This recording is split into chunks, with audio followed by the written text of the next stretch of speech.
Hey everyone, today I'm going to open up the Jurassic World Radio Controlled Jeep Wrangler. This is made by Jada Toys, or Jada Toys, I'm not sure how you say it, but this is their website right here.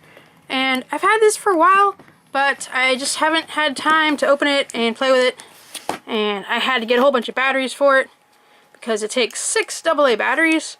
But anyways, I have them now, and I am ready to get this set up and start playing with it. So I cut a piece of tape right there, and it looks like there's some more tape on the top and the bottom. Always be careful when you are cutting with a knife or scissors. Okay, let's take this out. Okay, inside the box there is an instruction sheet. Okay, so let's put that right there for a second. Nice plants in the background, and dirt and rocks. Okay, what does this say? What is this? Stop important problems. Do not return to the store. Here's some information right here if you have a problem with your radio controlled Jeep. And let's see, what is this stuff here? Keep these instructions for future reference. Safety tips. It only works with AA batteries, alkaline batteries. Alright, yes. How to put the batteries in, and how to use remote control. And troubleshooting. Are you having these problems?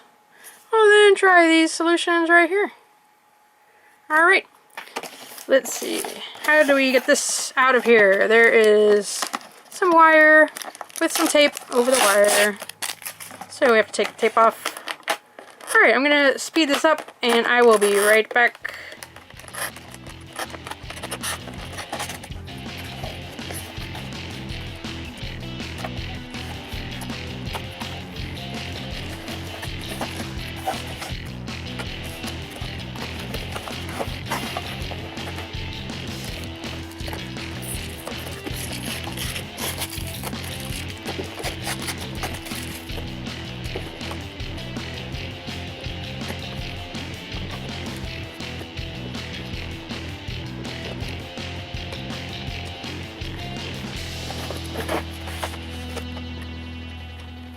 Alright, these are a little bit hard to get out, so make sure you have an adult do that part. Okay, and the controller is held in place by this little thing, and then it comes right out. So we can remove this background. Okay, let's take a look at the parts. Here is the controller. Oh, it says A on it, I don't know why. It's got this weird thing right here. Not sure what that's supposed to do. It turns a little bit. Just a little. Okay, we got some forward and some reverse right here. And we got some left and right here. And that's it. Okay, we got a sticker. And it's kind of plain on the bottom. And on the back there is, what is this? If you want to read that right there, something about FCC rules, which you don't really need to know. Alright, we need a screwdriver to put in the batteries, so I will do that in a little bit. Let's take a look at the Jeep. Okay, it's got, let's see, some of the fake rope and hook. It's got a nice little license plate sticker right here. This is car number 29. Fog lights. Fake fog lights, of course. The tires are slightly rubbery, but it feels just like a soft plastic. It's not even really soft. It's bendable, but not super soft. These are plastic. Nice dirt. This is real paint. It's not a sticker. The dirt is splattered on there. This part is a sticker.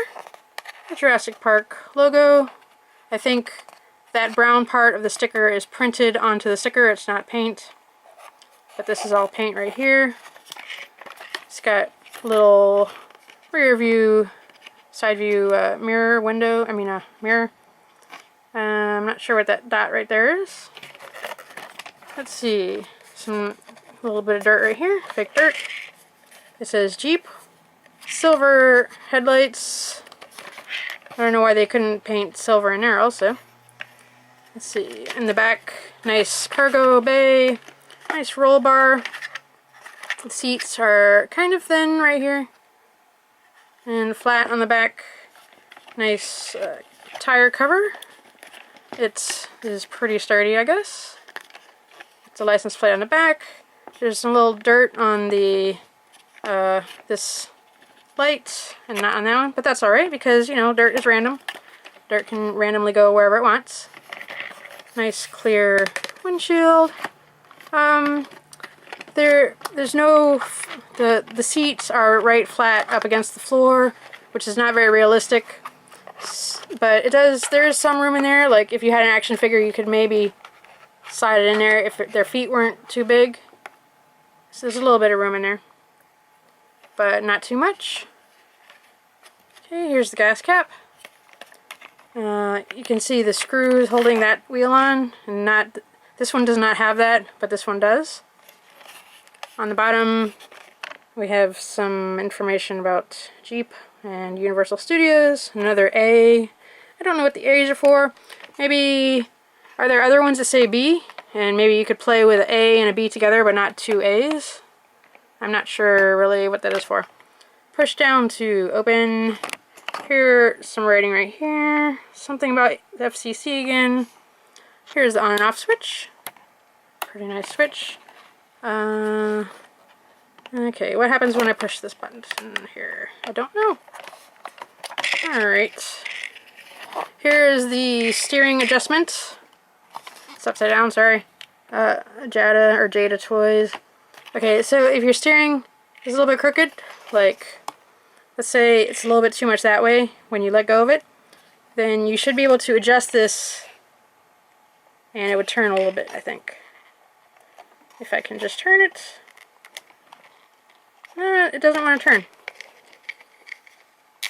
Oh, there we go. See, this moves the wheels a little bit. It's really hard to move though. So if you gotta check for alignment and make sure they're very straight, like not to the left or right. And you just fix it until it's just right. Alright, let me go get a screwdriver and figure out how to open this. I'll be right back. Alright, I have achieved screwdriver. So this unscrews right there. Pretty easy. And then there's room for 2 batteries in there. So let's get some batteries. These are brand new. They're not super expensive ones, but they should be good for at least a day, I guess.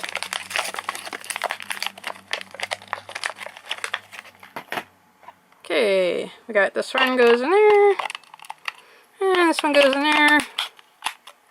Put that back on. Screw it down tight. Not too tight. Just enough so it stays. Alright. And then you can use the same screwdriver to push down this button here. When you push this down, it's kind of spring-loaded. It comes out like that, and then you can put in the other 4 batteries. So let me get 4 more batteries here. Okay, we got this one goes in there, and like that. Number 3, and number 4. Okay, and to put this back, you just kind of slide it and keep messing with it until the button pops into place, because that is what holds the cover on. It's a little bit problematic, but eventually it will work. There we go. Okay, let's try turning it on. Oh, it's already on. Let me turn it off and then on back on again. Okay, and this, there is no on or off switch, so it goes forward forward and back, forward and back. And the wheels. Sorry, there's loud vehicle noises outside, but as you can see, works pretty good. Alright, so I'm gonna have to take this outside because there's not too much room to drive it in here. So let's go find a good spot to drive it. Oh! Alright, for this video I'm going to be trying some different driving surfaces. First we have nice, flat, smooth brick. This is basically like driving on a sidewalk or in a house with no rug. It's just a nice, flat surface. I'm checking out the turning radius here and the basic responsiveness of the controller. How fast does it stop when you want to stop? How fast does it start when you want to start? And does it turn well? It turns pretty good, but if you are trying to get into a tight area, you will have to do some backing up and adjusting to get through there. But overall, it's very good on the flat surface. It also deals pretty well with hard-packed dry sand.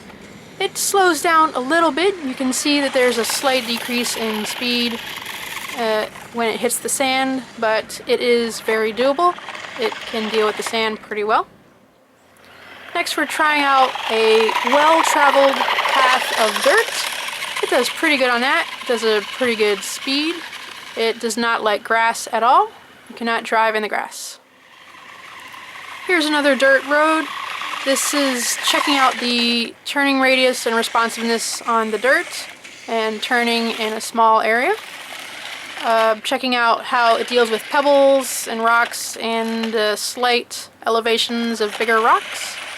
It goes over them pretty well. As long as you're going at a decent speed, it will go over small objects and bumps and cracks. It does not like larger objects. It deals with that root pretty well, but that was probably because I was going pretty fast. If you put it on the root and tried to start when it was on the root, it probably would not be able to make it over the root. Here we have some higher elevations. First, we're driving downhill on the dirt road. This is the same dirt road it was on a little while ago. It kind of stops at the grass, but if you are going fast enough, it will pass over the grass. Now here we are going down some bumpy steps. It deals with that pretty well. Then it kind of gets stuck in the grass. It goes downhill very well. It does not like to go uphill. This path is a kind of an uphill type of area, and it does not want to go up. I'm trying over and over again. I back up and try to get up some speed, and it slows down and it hits that grass and it totally stops. But I keep trying to go uphill in the dirt, and it really doesn't want to do it, even if I'm not in the grass. It just kind of loses power. But then it's not the controller's fault, it's the Jeep's fault. It just loses power when you try to go up. This is one more try. I'm trying to just, see if I can do it again. It rolls over and I make it go backwards, which is fine. But now I am trying to go uphill once again on the non-step path, and it does not want to do it. And these are new batteries. I've only been using the batteries for about 15 minutes at this point, so it's not the battery's fault. It is the power of the Jeep. It goes down lots of times, but does not like to go up at all. I keep trying, and it really doesn't want to do it. I don't know if it would work better on a smooth surface, but I really don't think it likes going uphill. Here are some bigger steps. It does not like the bigger steps at all. It does not deal with the cracks too well, but it will go over the cracks, but it does not like the big steps. And also there, it did get stuck in one particular crack. And remember to use your seatbelts when you're driving in a car. Okay, here we have some hard-packed, slightly damp sand. It drives over that very nicely. This is right by the beach. And here we have some dry, fluffy sand with bumps in it. It does not like the bumpy, dry sand at all. It slows down and stops and gets stuck. Alright, this next part is kind of loud, so you might want to turn on the volume, and I'm not really going to do any talking, so you can just listen and watch.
Alright, one last thing I found out, if you really want to, you can store the controller right in the back of the Jeep.